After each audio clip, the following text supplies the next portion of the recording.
সড়ক দুর্ঘটনায় পোশাক শ্রমিক নিহতের ঘটনায় গাজীপুরের সদর উপজেলায় ঢাকা ময়মনসিংহ মহাসড়ক অবরোধ করে বিক্ষোভ করেছেন পোশাক শ্রমিকরা।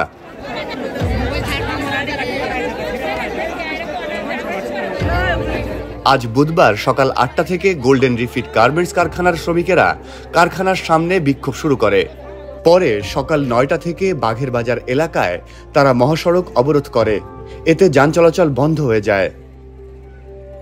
আন্দোলনরত শ্রমিকরা জানান, গোল্ডেন রিফিট গার্মেন্টস কারখানার শ্রমিক জান্নাতুল ফেরদৌস তামান্না ভোর ৬টার দিকে কারখানায় আসার সময় অটোরিকশা ও ট্রাকের সংঘর্ষে চাপা পড়ে মারা যান। শ্রমিকদের দাবি, জান্নাতুলের সন্তান অসুস্থ থাকায় গতকাল রাত ৯টার দিকে কারখানার এপিএম মতিউর রহমানের কাছে ছুটি চেয়েছিলেন, কিন্তু ছুটি না দিয়ে তার পরিচয়পত্র রেখে বাসায় চলে যেতে বলা হয়।